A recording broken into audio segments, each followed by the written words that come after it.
Hello, everyone. Welcome to the Power Supply video series with Brian Bartel, Suzi Collins, and myself, Justin Poulin. Today, we are going to be talking about reordering and safety stock, and we're going to give you some real practical calculations and formulas to help you with that. Brian, this is a conversation that really spun out of a video we did around emergency preparedness. You had some things happen in the Pacific Northwest, and it was really a funny conversation in some ways because, Suzi, you were saying how, hey, I'm here in Arizona and sometimes we don't see the weather, but it impacts us depending on where we're sourcing our supplies from. And then you actually had an emergency pop up in the middle of the recording. It was absolutely hilarious, the timing of all of that. So, Brian, you kind of reached out and said, hey, we've got, maybe some additional follow-up conversation here to help people who are out there, just have some good formulas and calculations for ensuring that they have a safety stock and how they manage that through reordering. So, Brian, I'll let you kind of introduce it. I think also, maybe in the comments of this video, we'll make sure to add these formulas for reference in the description here on YouTube, just so that people can see those calculations as well. Perfect. Yeah, well, I guess I should start with leading. I think if you talk to supply chain directors within healthcare and then with outside of healthcare, these formulas may match. They may be a little bit different. I think the most important thing is that when you're doing this, you should have some sort of data-driven analysis of why you're setting a reorder point and a reorder quantity. That's kind of the first thing. So I'm not saying that this is 100% correct. I'm just going to share kind of what I've developed and what I use, and seems to work well because it's relatively simple. So I know, Justin, you'll kind of share these, but the reorder point formula, it's really based off of a few key things, and these are relatively easy to get out of most of the MMIS, materials management information systems. But when you look at your reorder point formula, you're really looking at the average daily usage, and then that's multiplied by your lead time plus your safety stock. So this is something that, you want to know what your average daily usage is. And this is where it gets tricky. And Suzi, you can probably attest to this too. One thing that I always look at too is this, something that we truly use on a daily basis? If it is, then you can kind of have that baseline, and that's a number that I'm going to trust. But one thing that I always keep in the back of my mind, we used to do like cataract surgeries, and we had these cataract packs. And we only did those once every 2 weeks. But when that doctor came, we would do like 12 to 15 cases. So if you look at that over the course of 2 weeks, that's less than 1 case a week. So if you use a standard formula, it's going to tell you keep 1 case, and then, you'll order another case and it'll come back in. But Suzi, you probably know if you keep 1 case and you've got a surgery that needs 12 or 15, that's going to be an issue. So it's always important to know your products as well. So again, remember, when you're using a data-driven approach, you've got to look at, how these things are ordered. Is it something that's a consistent basis, or is this something that's very cyclical and driven by a specific event?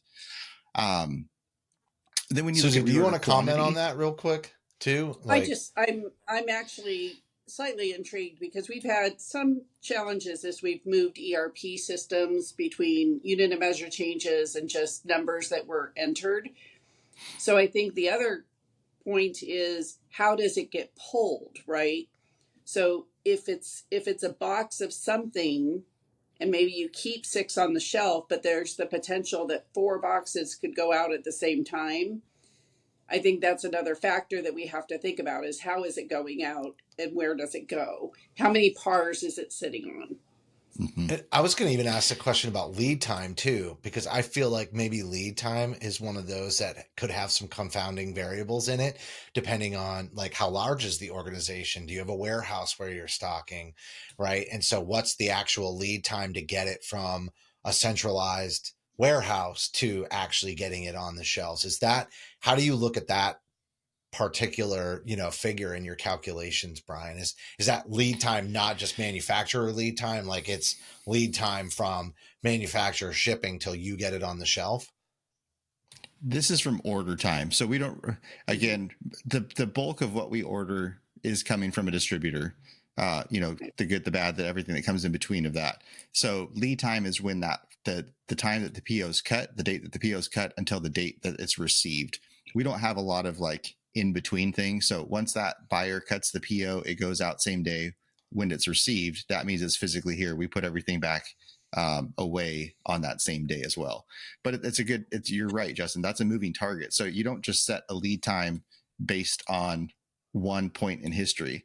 This is something that we update on basically a monthly basis. We run a new lead report that shows us, because something that might have taken 3 days, typical lead time, maybe now in the last couple months they've had some shortages, which we've seen plenty of those, and now your lead time calculation needs to be updated because it's taking 2 weeks. So it's not a static number, and maybe that kind of helps too, Justin, that lead time, it's something just like you're looking at usage. Your usage can go up and down, especially like on a more seasonal type item. The same thing with lead times. That's not a static number. That's something that you need to be constantly adjusting and looking at what that current lead time is.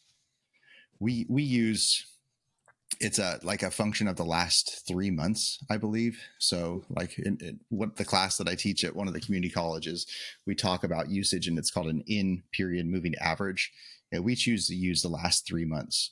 So again, that's another kind of probably overgeneralization of when you're looking at numbers. But if I look at the last 3 months, that's relatively pretty, it gets us directionally where we need to go.